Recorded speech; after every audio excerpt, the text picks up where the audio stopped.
Kuna biashara aina kuu tatu barani Afrika za utumwa zilifanyika. Biashara ya magharibi mwa Afrika inaitwa Triangle Slave Trade. Biashara ya kaskazini Abyssinia Slave Trade na East Africa Slave Trade. Sasa hii Abyssinia na East Africa Slave Trade kwa ujumla watu wa Ulaya wamerekodi kwamba ni Islamic Slave Trade. Ya Afrika Mashariki na Kati.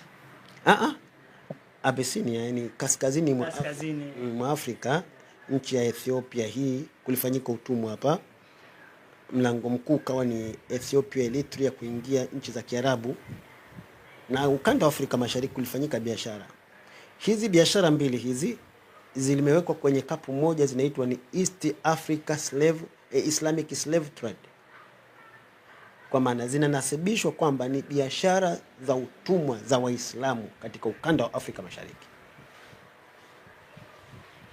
Vitabu vingi ukisoma unakuta hizo habari. Lakini kitu cha ajabu hapo biashara iliyofanyika kubwa kabisa Afrika Magharibi haikuitwa West Africa Christianity Slave Trade. Haikuitwa hivyo.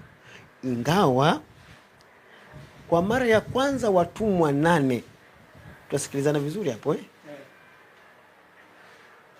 Kwa mara ya kwanza watumwa 8 walitoka katika nchi ya Ghana.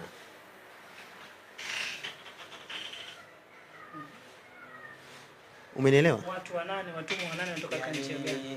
Huu ni biashara ya utumwa ya Afrika hii ya mwishoni.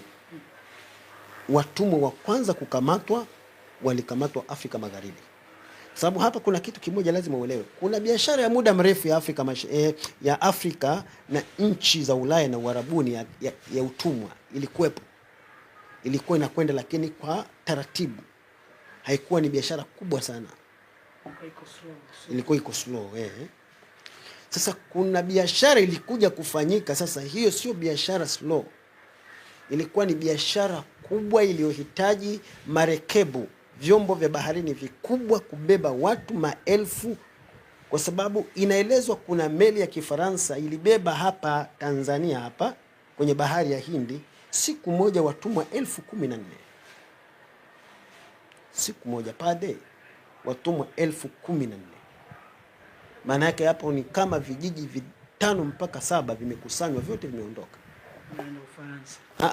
Kwenye makoloni ya Ufaransa, kwenye visiwa, maeneo yake anatawala kule kwenye mashamba. Sasa kabla hii biashara haijashamiri huku, watu wa Ghana walikuwa watumwa 8.